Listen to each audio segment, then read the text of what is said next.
you for being here. My name is Beun, and I'm going to be the moderator of this session and also going to present a little bit about my case.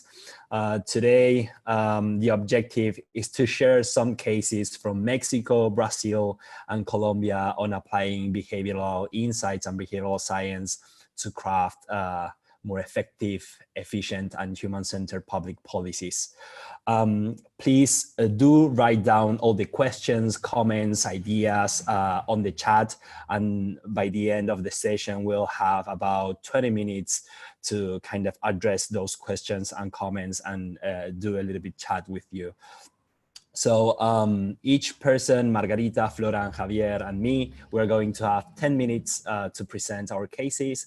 And at the end, we'll address to those questions. And I see that there are a lot of people from Brazil and also from Latin America. So you can also ask the questions in Spanish or Portuguese. So I will hand the mic over to Margarita.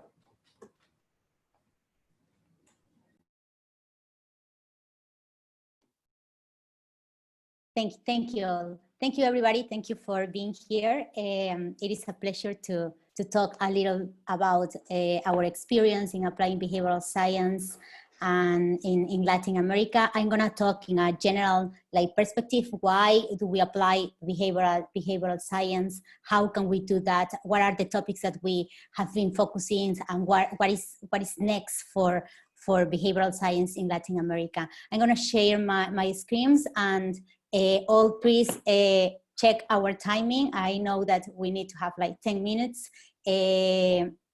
So I'm just gonna share my screen.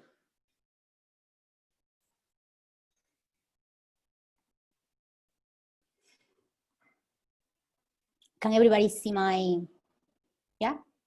Great, thank you so much. So, just, yeah. So just like a brief introduction who I am. I am the Executive Director of the People in Government Lab, which is a lab based in the Bradvanic School of Government in Oxford University. And what we do is we apply behavioral science to increase motivation, performance, and effectiveness of public servants. And we are doing this all around the world, but we have a huge focus or bias, depends how do you want to see, in Latin America, working in Brazil, in Mexico, in Colombia, and in other developing countries. So I'm gonna address, as I said, three different questions. Why behavioral science? I think that we usually assume that everybody knows why do we want to focus on behavioral science. Then how can we implement and how can we apply behavioral science? What are the topics that we should be focusing on, or the challenges, and what is next? And first, the why. And I think that the first reason why we are applying behavioral science is because it gives us a more realistic perspective about how people behave, how humans behave. I used to say that with behavioral science, we can design public policies for real human beings and not just assumptions about how humans behave, but more about how they really behave. We can inform better regulation. We can design better incentives. We can even provide better information. And what is more interesting for me is like we can also design new public policies that we might not think before, but now we can start to think, how can we design some policies that are more creative, more innovative, and also, and under circumstances as the circumstances that we are living today, interventions that are cost effective. The second reason why we apply behavioral science is because we can use data and we can use also like field and lab experiments. And this is something new that we haven't applied before in government. That is like, how can we iterate and how can we test some of our hypotheses and how can we iterate some interventions that we haven't tested before. So I think that behavioral science with the methodology and the methods that we use when we develop interventions informed by behavioral science, it gives us the opportunity to bring evidence in the design of these policies. And the third reason is because it's human-centered. And when we say human-centered, it's like we focus on our users. It could be, in the case now of the People in Government Lab, we focus on public servants. We focus on how do they feel, on their emotions, on the context, on their motivations.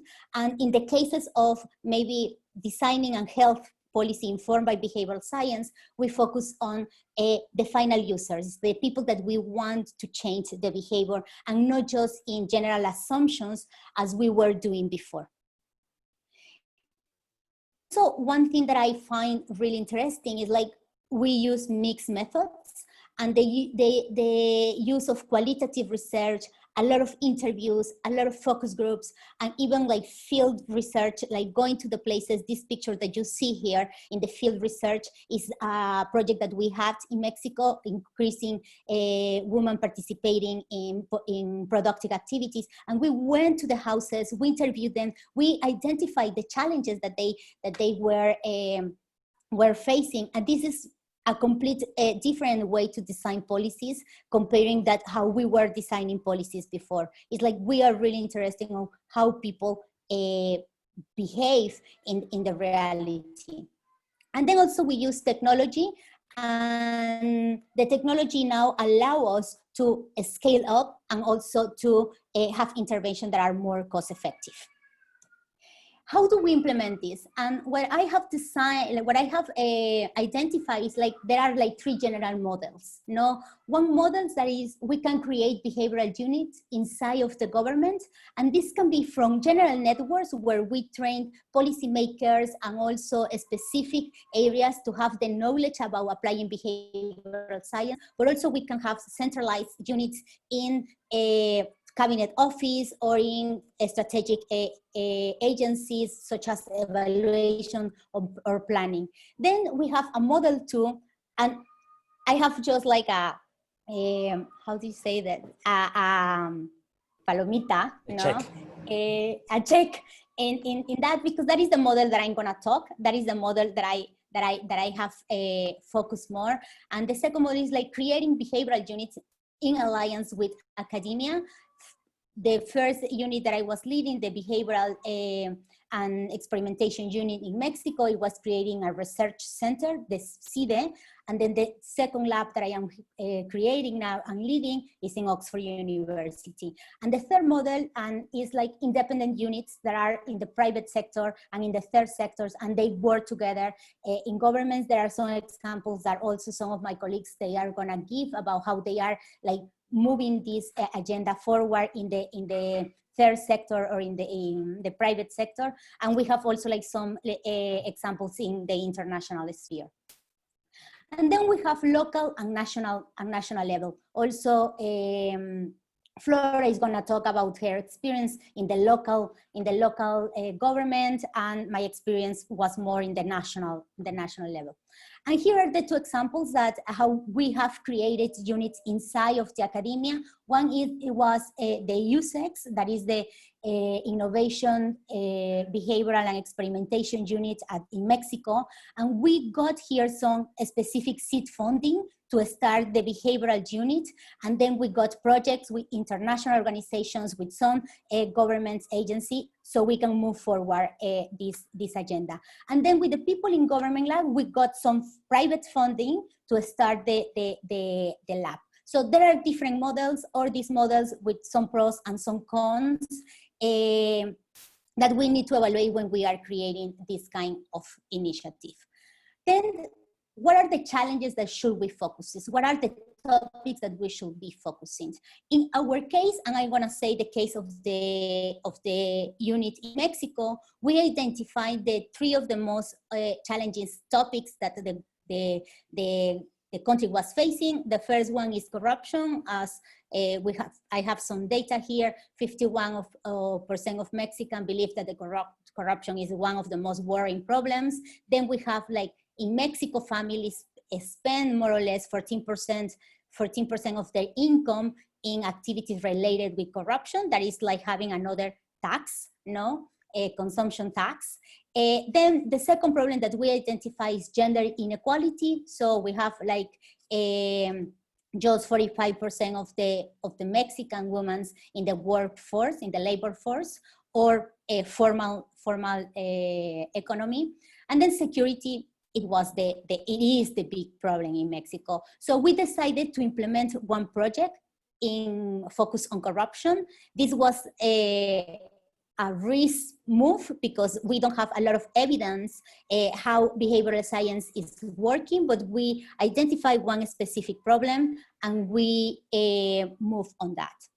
So what just gonna talk really fast about the project that we implemented. This was our first project, and it was increasing the report of gifts that public servants were receiving during a specific period. In this case, it was during Christmas. We saw the data and we identified that during Christmas is the period where public servants receive the highest level of gifts. This is prohibited. This is forbidden for the Mexican law, but they are still receiving this. And what we did, we tested 5 different messages informed by behavioral science. We tested just to give them information timely and clear. We tested some social norms. We told them like other of their colleagues were already reporting the gift. We use moral norms. We told them that we believe that they will behave in the proper way, in an honest way. And then we also made salient that when we receive a gift, our impartiality can be can be compromised. And then also the possibility of being sanctioned.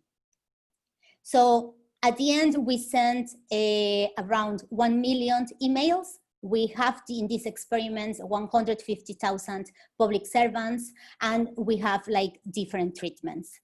This is an example of how we did that. We did this in a partnership with the government. We have some champions there that help us to implement all the experiment. And what we found is like with this little tweak that it didn't require extra expenses, we had an increase on the numbers of public servants that were reporting the gifts. That is significant, and we can assume some causality because it was an experiment that just telling them that on time and clearly that the law said that they have to report, that was effective, and also making salient the fact that they were that their impartiality can be compromised. Also, that was another of the other of the messages that were that was significant and effective. So this is just like a very quick example of how we started. This was our first project in the unit in Mexico, and 3 main insights from these experiments that we run. One is like finding a champion inside of the government. It is vital. So we got, and we have a team that were working with us overall in the case of the unit in Mexico that was outside of the government. It was key to have this partnership. Second, giving some gains and learnings during the process, and making this process of applying behavioral science and also doing experiments, not just as the final goal to getting some significant results, but also like during the process, learning, creating databases, giving also like the partners inside of the government some training, so they can also learn during the process. And then this was a good experience for the academia, where we are based, that we can do applied research that can be significant for policymakers, but also that can create some knowledge in the academia sphere. What is next? So what I see that is coming, and that is like maybe some food for thought that we can discuss, is like we need to move in Latin America, and also like I think that this applies for also different behavioral units around the world, to more challenging and also complex problems, such as corruption, security, violence. In the case of Mexico, I think that we need to move on problems regarding health, diabetes, hypertension, healthcare inclusion. And I think that in general in Latin America, in topics related with poverty and well-being. no? And then also, I think that for me and in my experience, I think that something that it is really important is to build bridge, no? And build a bridge between the academia and government. I think that when we create these synergies, we can create more knowledge, and we can also like create better results. And I think that that is something that we should be pushing around the world, but in Latin America, and then also finding some international allies, you know, where we can have collaboration, we can have permanent feedback, we can exchange experience, and also think on the sustainability and sustainability of these kind of initiatives. And they don't stay just like good ideas or good initiatives, but they can keep and stay for a longer time. That will be my participation. I hope that I stay under the time. Thank you, Margarita. That was really, really interesting. So now I will hand it over to Flora from Brazil. Thank you all. Thank you, Margarita. It was a great talk. Let me share my screen. So good morning, everyone. My name is Flora. It's a pleasure to be here with you today, sharing my experience as a behavioral scientist at São Paulo City Hall, and more precisely at the city's Innovation in Government Lab, 011 Lab. So I'd like to, the main topic I'd like to address in my talk is why talk about Latin America. And the first point is that in our countries, we may face complex challenges in which the behavioral aspects of it are closely related to structural challenges that haven't yet been overcome like they have in other countries where behavioral insights flourished. So it is important to take into account those limitations when designing and implementing our solutions. Sometimes it means that we have to be a bit more creative in the way we communicate with citizens, given the limitation of resources. And in other times, it means that we must address the structural challenges when designing the interventions in order to give citizens the opportunity to behave in the way we want them to do so. And so let's take as an example, the dengue fever. Dengue is a big issue for São Paulo. Every summer we face a new wave of the disease. And the dengue is spread through mosquitoes, which reproduce themselves in every place where there's water. So potentially in every home and every property of São Paulo, there might be a breeding site for mosquitoes. And this is a really important behavioral challenge for our city, which is to make people actively looking for these breeding sites in their houses and stop making them happen. And a couple months ago, when we first engaged in this project, we hardly find anything in the behavioral science literature about it. So my point is that when we create this space to discuss behavioral challenges with countries that may face similar context dependence challenges, we may encourage the development of nudges and behavioral interventions that are better suited and better aligned with our society's priorities, rather than merely replicating what were other governments' priorities. And in that way, behavioral units can actively work to solve our society's more complex and relevant challenges. The second point I'd like to address is that context may matter in what works and what does not work. And it is important to note that a lot of behavioral science theories are based on weird samples. So samples from Eastern educated, white, industrialized, and developed countries. So those insights might not always hold in the same way in every context. So let's take as an example the tax collection experiment. I assume you've heard of some replication of this experiment. It's a really famous trial that have been conducted in multiple places of the world, and we've done it in São Paulo as well. So we have a huge amount of tax that is not collected yearly, so more than 1 billion reais, which is a lot. And then last year, we've redesigned the communication letter that is sent to property taxpayers already in debt. And we've made 5 new versions and compared it to the old original letter. We have a simplified version that had plain language and behavioral design, really less content and more personalized. We had one that brought social norms, so the majority of taxpayers already pay their taxes, do it like them. Another one that had a more deterrent tone and posed the non-payment as a deliberate choice, as an omission. a fourth one that had an explanatory and tempestive tone and highlighted all the potential consequences of non-payment, and a final one that had a visual step-by-step to payment. So 2 letters had positive and significant results, the deterrent and the consequences one.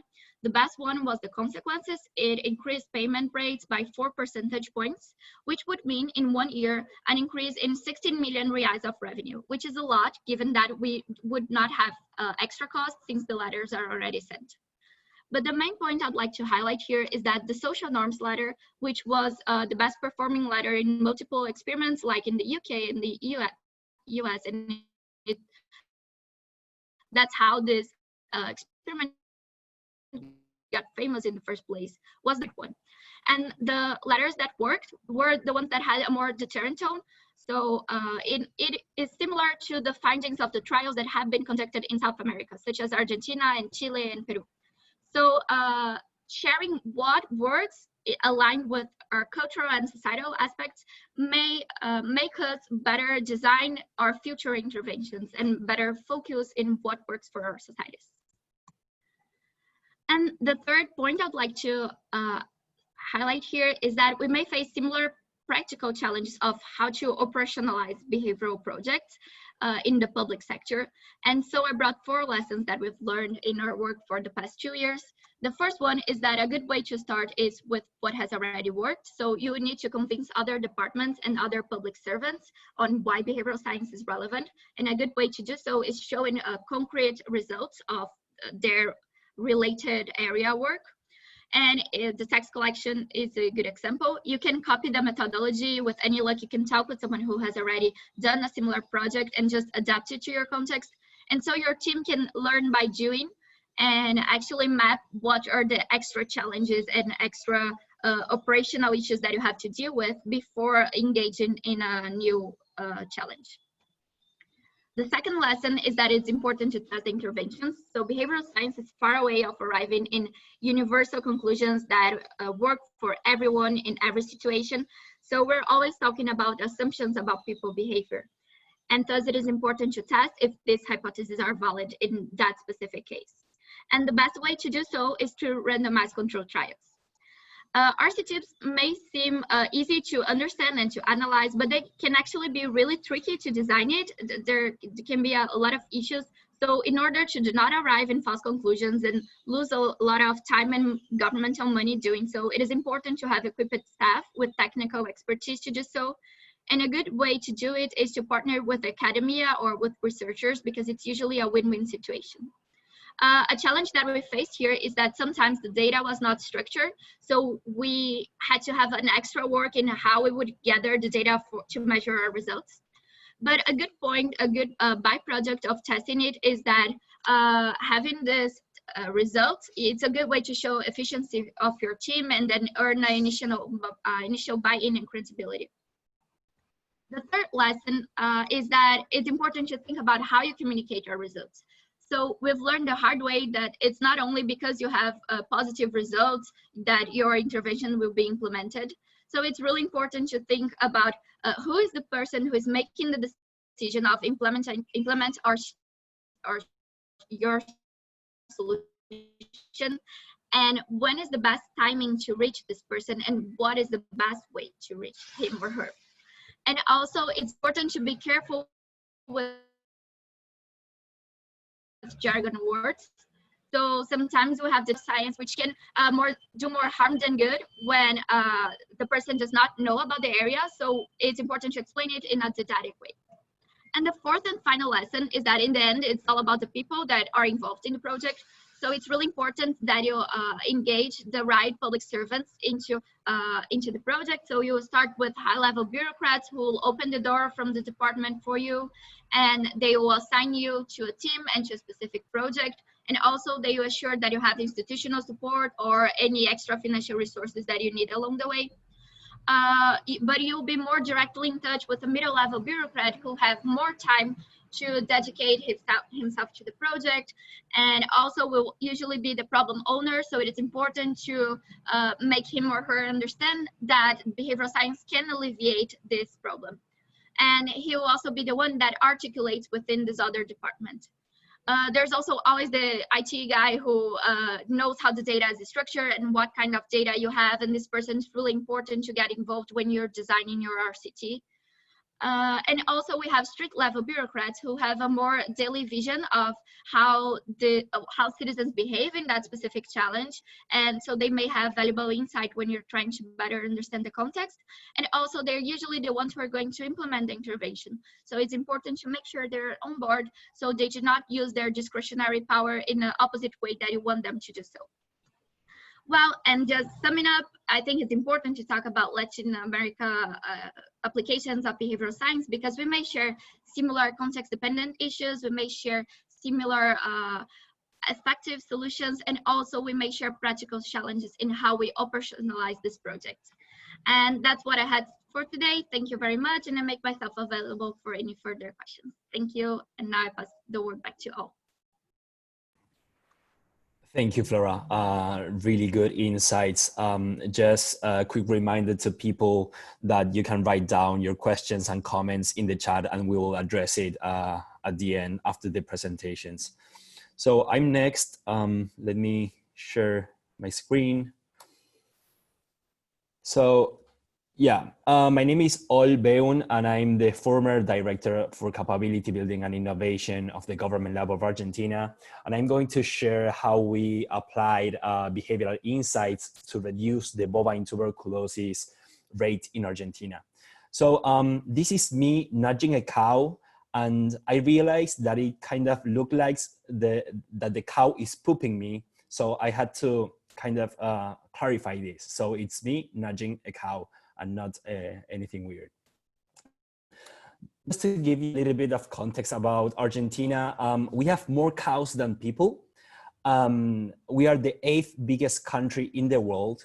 The federal government has around 250,000 public servants. And of course, we have one Lionel Messi, only the best player, football player in the world. So the Government Lab is an innovation unit within the government that helps other government areas to solve their problems with innovation methodologies. And in this case, we work together with the National Agency for Food Security. And the challenge they had was to reduce the bovine tuberculosis rate in Argentina. The bovine tuberculosis is basically a disease in cows that generates a $7 million loss per year. It generates that 19 kilos of meat are thrown every day because of this disease. And of course, if you do not manage well this challenge, it can have negative implications to public health. So the first thing we did as the lab, we sat down with the SENASA team, with the National Agency for Food Security, and kind of mapped the decision-making process of this challenge. What we saw here is that farmers had to hire veterinarians, and these veterinarians would make diagnostics about their cows and see if they had any cow that was positive in bovine tuberculosis. And in case that any cow was positive, they had to eliminate that cow. So separate it from the other cows and kill them. Right? And after having a more clear vision of what was going on or how the process worked, we decided to go and do a field research. But how do you do a field research in the 8th largest country? Where do you go? So what we did here is to build a map with different farms that were color-coded according to their relations of complying or not with the bovine tuberculosis law. So the red dots are those farms that are not complying with the law at all. The pink ones are that complying so-so, and the white ones are that are complying perfectly with the law. So here are a lot of farms that were not complying, so we went there to do the field research. We interviewed veterinarians, we interviewed farmers, we went and visited slaughterhouse, and also interviewed a lot of experts in the field. And one good tool or methodology when you have a lot of different actors in a complex challenge as this one is to make user personas. And this is something what we did. And by this way, we started to identify specific behaviors that were more closely related to different types of people. So for instance, there was this user persona that we called the bad veterinarian, who was someone that would issue false certificates of bovine tuberculosis free to farmers. So if a farmer wanted, for instance, to ask for a loan at the bank, he needed to present a certification of free of bovine tuberculosis. But achieving that or gaining that certification took a lot of time, and it was a really long process. So this veterinarian would easily get you that certificate and would solve the problem. So in a way, he was really customer oriented, right? And some other insights that we found in the field research is that the regulation was completely unrealistic and dichotomic. So in eyes of the law, it was the same if you had only one cow positive of bovine tuberculosis or hundreds of cows of positive of bovine tuberculosis. So for instance, if you had 500 cows and you had only one positive, it automatically meant that you were not free of bovine tuberculosis, which was really frustrating for farmers. And because of this bad veterinarian, the certificate was just a paper. It didn't really reflect the reality of what was going on in the field, because there were so many veterinarians issuing these fake certificates. And this is related that the quantitative data that we had and we were looking in our offices was underestimating the real magnitude of the problems. So a lot of the white dots that we could see didn't really reflect that they were free of bovine tuberculosis. They just had fake certifications, right? So with all this information, we nurtured the decision-making flowchart, and we mapped what in theory should happen in the process and what in reality was happening. And then we nurtured this, we started to identify different hypotheses of why there was a gap between the theory and reality. And we also identify cognitive biases in each step. Finally, using this tool and this methodology, we could easily identify opportunities of intervention. And what we came up with is to send emails to veterinarians. And why veterinarians? Well, basically because of three reasons. First of all, there was like an optimism bias in veterinarians, such as, oh, okay, if I issue fake certificates, nothing will happen to me. So they had really this optimism feeling that nothing will happen to them if they were breaking the law. The second reason is that there was this kind of negative social norm where they saw their peers and saw that no one was complying with the law, and they felt like it was okay to do so. And also, finally, the veterinarians had a messenger effect, because what they said to the farmers was really important. So farmers really listened to the words of veterinarians. So by nudging veterinarians and by changing their behaviors, it could have a multiplier effect on farmers also. So we designed two mails, one that had a severity connotation and the second one that had a salience effect with a picture of a cow with bovine tuberculosis and a phrase that said, "Would you feed this meat to your family?" And what we can see is that the first email, the severity tone, had an 8% increase of farmers that started complying with the law. The second email had a 4% increase in farmers complying with the law. And then the control group, we can see that there was also an increase of 2%, but the net increase of doing the nudge is still positive. And finally, in the short term, we did these nudges, but also we were aware that there was a much higher issue, which was the completely unrealistic law. So we also started working with Senasa's team in writing a new law that incorporated these cognitive biases that we had identified in the field research, and also the perspective of the users and what happened in reality. And the key learning that I want to leave to you is that nudges are great, But we think that the true potential of behavioral science is incorporating it from the early stages of the policymaking process, because nudges many times have a short-term impact, but if you really want to change the behavior in the long term, you have to incorporate these insights in a more holistic way when making policies. So thank you. Now I will hand over the mic to Javier that will close the panel, and then we'll address some questions that you may have. Thank you so much all, and good morning to everyone here from Bogota. Wondering if just the screen. It's a true pleasure to be with you all today, and I'd like to thank all for the invitation to be in this space, and to the States of Change Collective for organizing this amazing learning festival for all of us. I've entitled this little talk, Principles Before Tools. I've been personally working in the intersection of behavioral science and social change for over a decade now, in the social, the public, the private, and international cooperation spheres. And I'd like to begin by posting a question that I think unites us.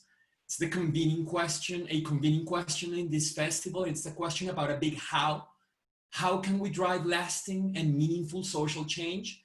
That is sort of the summit that we are aiming for.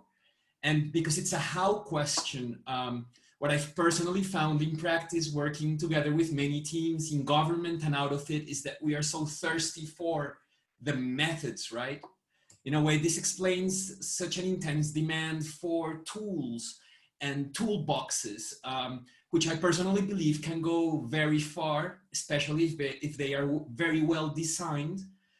But ultimately, what we find is that unless we have a very clear sense of purpose, we will end up lost in a sea of tools. We always find that purpose comes first. And this is the first big message that I'd like to communicate today, that it's even before we go into the details of applying behavioral insights in a particular context, is the question about purpose that will be driving our action. And purpose will always be found together with people, together with the people that we're working for and with. In fact, that sea of tools is represented here. This is the landscape of innovation approaches that was produced by Bass at the Mesta Innovation Skills team about a year and a half ago. It's freely available online.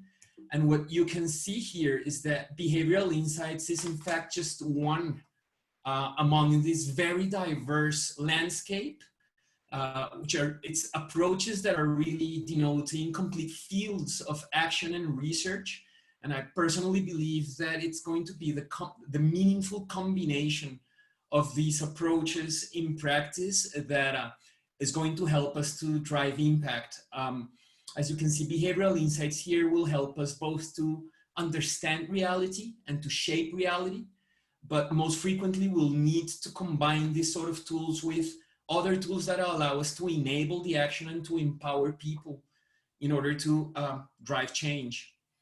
And for this reason, I believe that even before we get into the details of how the tools, the techniques, and the methods and the processes of using behavioral insights in practices look like, it's a question about the principles, the core beliefs that drive our behavior, that drive our action as social and public change leaders that we should be first focusing on, because it's going to be these principles that allow us not only to navigate complexity, but to make decisions about how to actually deploy these tools, these techniques, and these processes in practice.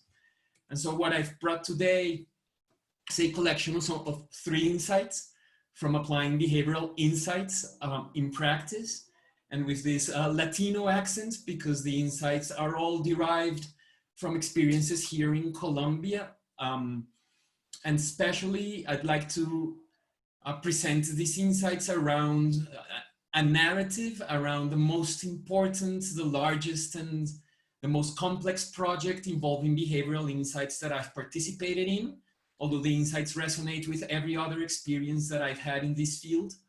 This particular project was devoted to the application of behavioral insights to tackle corruption in the Colombian school meals program, We deployed it between 2016 and 2018 when I was working as the lead of the public innovation team at the National Planning Department of Colombia. That's a ministry level agency where we joined our forces together with the Behavioural Insights team from the UK, with support of UK cooperation and the Inter-American Development Bank that provided additional funding and technical support.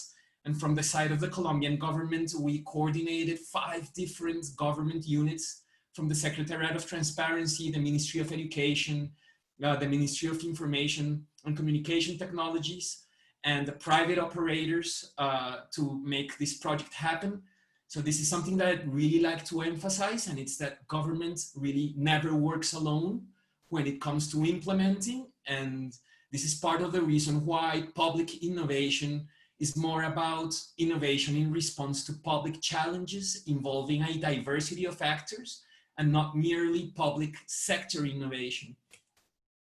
So the first principle that I saw very clearly in this project has to do with cultivating our capacity to listen.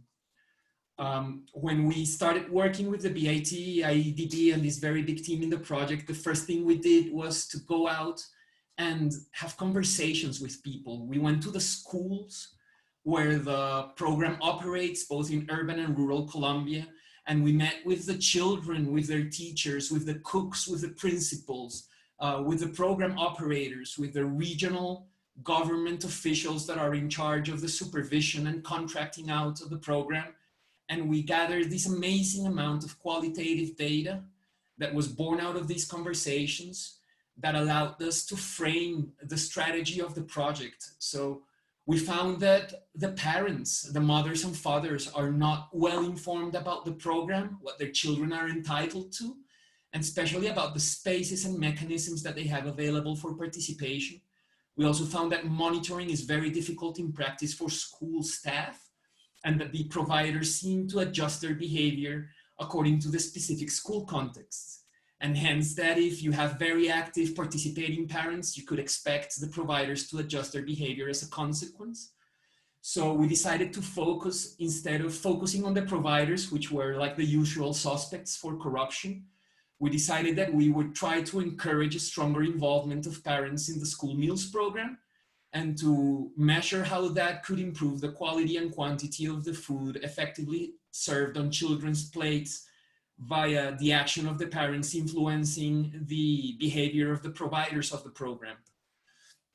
We had, even though we were working from the national government in this network of institutions, we had to establish very close relationships with regional government offices and with regional universities, which were absolutely essential to carry out the project in the field and to sort out many obstacles. And what we did was divide the project into big phases. So before deploying on RCT, we carried out a learning phase in which we found out if we could really set up an SMS-based intervention. Because in our interaction with people, especially in rural Colombia, we realized that connectivity goes far, but it's still not, you still find a lot of these cell phones that do not have internet access, that are not smartphones, but that look like this very classic Nokia phone here. And we wanted to find out if we could get the cell phones of these parents. That was an incredible odyssey, and how we could design the SMS content so that we could interactively engage with a big population of parents in a diversity of schools in Colombia via this channel. And so what we did in this first phase was carry out a winner-takes-all methodology to design the SMS content. We did this together with the parents, and so what we did was we wanted to ask a question such as, "Hi Javier, your daughter," let's say she was called Juliana, what did she eat at school? Did she really eat that at school today? Reply with no cost, yes or no. But so we tried out whether personalizing the messages had an effect or not, and we found that it did in engaging, in getting more responses from the parents, whether mentioning just one ingredient or 3 made a difference, and indeed it did. Whether sending the messages in the morning was better or not than sending them in the afternoon. Turns out it was better in the morning, and this was contrary to the advice from the ministry. and whether doing a social or individual framing or the message had an effect.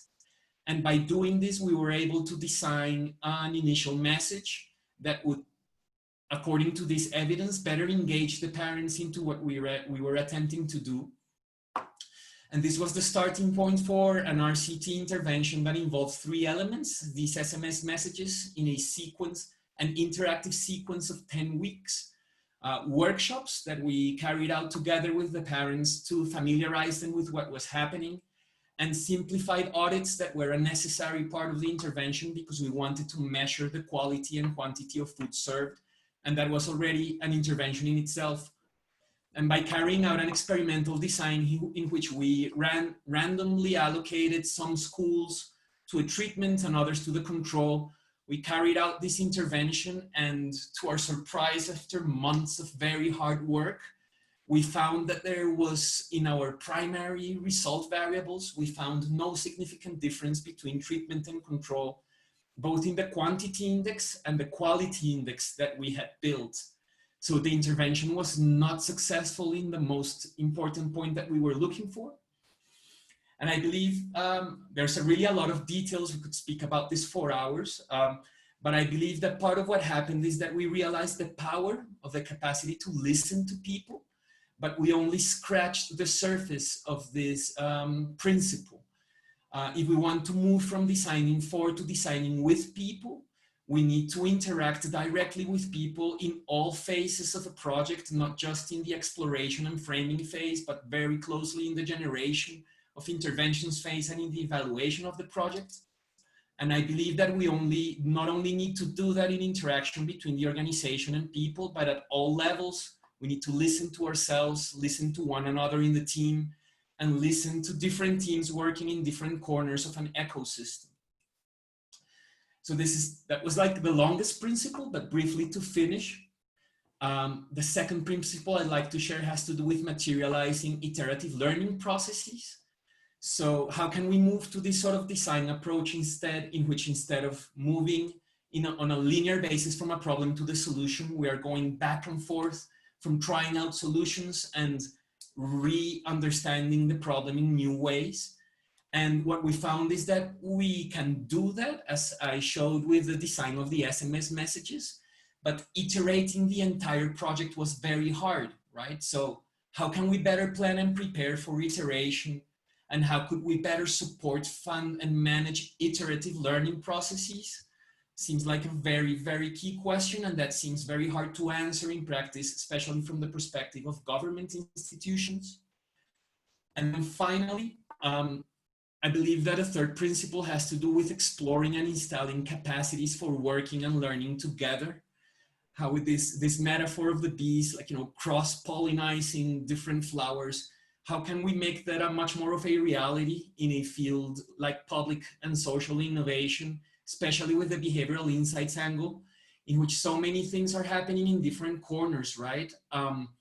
So is there really a way in which we can recognize and enable a regional, in this case, Latin American public innovation ecosystem, perhaps with a behavioral insights forest that has this identity with within the ecosystem? How could we make this happen? How could we more effectively communicate with one another in spaces such as the one that we're having today, but also through many other channels, and going beyond the PDF, so that we are really working and learning together and building upon what we've done. So I think we're already a part of that ecosystem. Let's be together a part of it. And I'd like to open the floor in these last few minutes to hear your thoughts about how we could better enable these ecosystemic interactions. You can always find me on Twitter on that handle, or just Googling directly my name. Thanks again for your attention. Thank you, Javier, so much. So we have about 15 minutes left for some questions, and I will do first in, first serve. And I think these questions are, anyone can, or any of you can answer these questions. There's one from Juan Carlos Lopez, and he asks, do you use behavior analysis to identify the environmental stimuli that drive these variant behaviors? So anyone would like to address that one? Do we use behavioral analysis to understand how the environment can shift or can shape the behavior of people?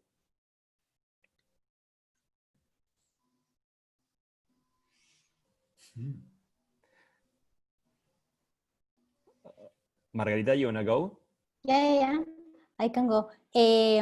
So I just like to see if I understand well. So like behavioral analysis specific, so that is what we do like in every stage. You know, we are like trying to understand like the specific behaviors, and we focus a lot in context. Like for example, one of the projects that we had in Mexico is like increasing women participating in productive activities, and we went to the place. We do like what Ol was saying, persona cases, how different women from different ages, different backgrounds how is their decision process, what are the different stakeholders, context, psychological barriers that they face in the critical point of the decision. And that is like what we map. And once that we map all these different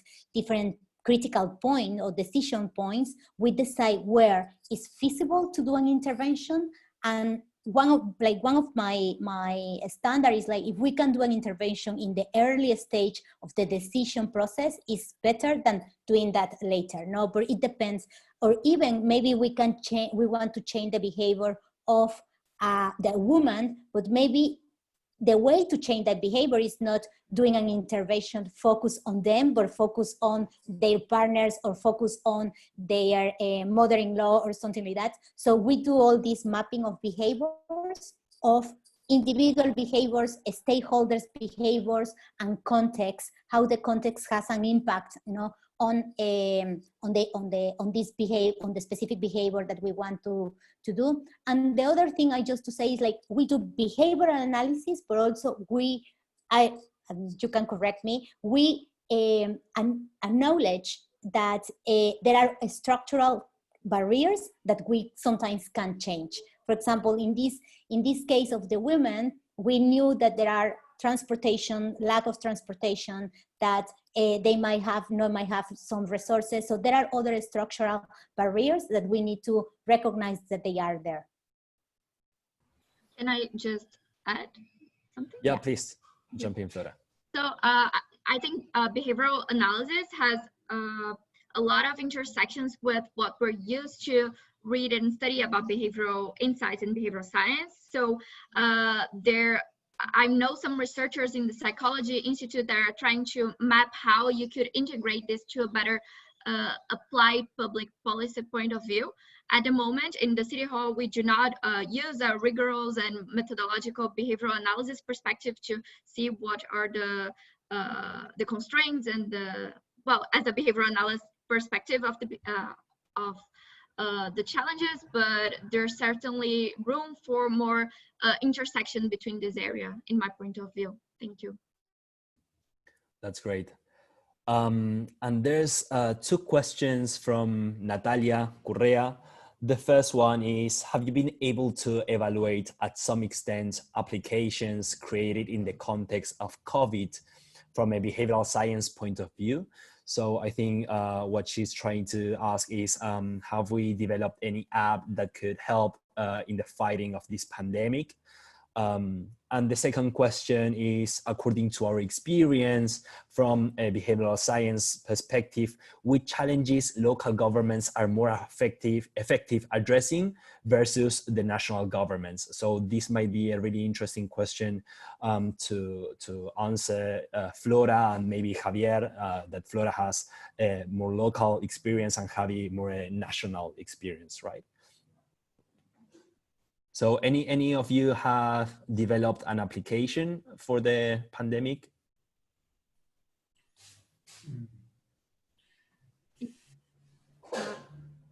in the City Hall, we're doing a project with text messages. We haven't done anything with apps, but we're sending different text messages to incentivize people to stay at home and wear masks. And then we're trying we're testing what kind of principles work better and if there is indeed an impact on their beliefs and behaviors. I know that Margarita joined a survey research about coronavirus, so maybe she can complement with that. I think it was really interesting. And then I can go back to the second part of the question. Yeah, I just gonna comment in general. So I'm working in two projects. One is this international survey regarding coronavirus, and what we wanted is to understand behaviors, how people were, if people were they were following the recommendations, and what were the main barriers. Like we explore social norms, we explore also well-being, mental health, some worries. So we have a map about, we cover around 60 countries, and we have a map about how people are behaving, more from this perspective, and also trying to identify what are the consequences of mental health. That is one of our main worries. And the second thing that I am working with a team in Canada is on trying to put some behavioral insights in a tracing app, which is like how can we use apply behavioral science in the design of this app, and also make that people use this app. In this, just very quickly, we are also having a lot of ethical discussions, because having a tracing app, it requires a lot of data, personal data use, and it could have a negative results and negative consequences on the way that we might influence people's behavior. So these are the two projects that I am working regarding coronavirus. So just very briefly response to those two questions. So regarding the first, I do not have any direct experience now with developing apps in response to the COVID crisis, but I would love to insist that developing an app should be more a consequence than a starting point. So I've seen so innumerable times that people believe that a public innovation project will ultimately consist about developing an app. And so many of them end up being downloaded by only a few hundred people. So I would make that caveat, right? Make sure that the app is something that you've, together with people, realize that can be part of a solution instead of being a starting point. And then the question about the levels of government, it's a very good question. It's complicated, but maybe a starting point would be to realize that the national government can be very good at providing the enabling conditions. So that means the policy setup and the funding possibilities for the local levels of government to then translate those enabling conditions into the things that the citizens actually see and touch and feel.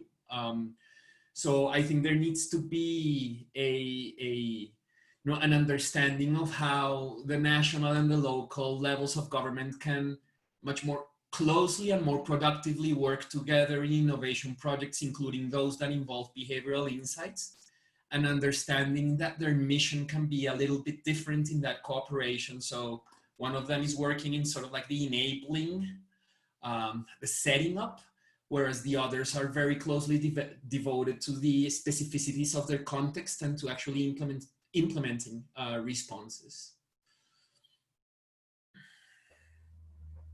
Yes, Margarita. We have 2 more minutes. I just saw Natalia comment that it's not just about apps. Yeah, there are some, and I think that is what Flora is testing, some messages, behavioral insight informed messages in Sao Paulo. There are some efforts in Italy, and what we know that works until now with the data and with the experiments that have been run, mainly in developed countries, are that civic duty, enhancing, making sailing civic duty works, also social responsibility works. And yeah, these are two, I think that in Latin America, the one that I know is the project that the team in Sao Paulo is leading. And then we have already some results in developed countries. So there is a lot of space to do more work there. Thank you, Margarita. And we have about 1 minute left, and there's one last question I would like to address really quickly. Vera from Sao Paulo is asking, are we considering some kind of common publication that might help build this common ground for Latin American exchanges and cooperation? That's a really good point. I know that there are some publications of the OECD, the World Bank, the Inter-American Development Bank, and also the Behavioral Insights team in Spanish about some tools, methodologies, and cases. But any of you guys, Flora, Javi, or Margarita, are you currently developing a publication, a common publication? So I am working into documents. One is it might be public soon. That is part of the InnoLab. There is this thread of innovation labs in Iberoamerica. So I wrote a chapter there about developing behavioral science labs, in Latin America, and wrote a little about the experience in Mexico.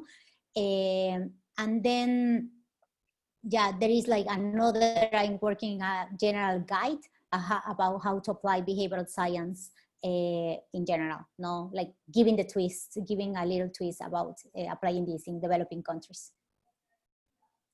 And we might write something together, Yeah, maybe this can be the kickoff for us to write something together. And please, any of the participants, if you have any experience in applying behavioral science, please do write to us so we can share more experience and cases specifically.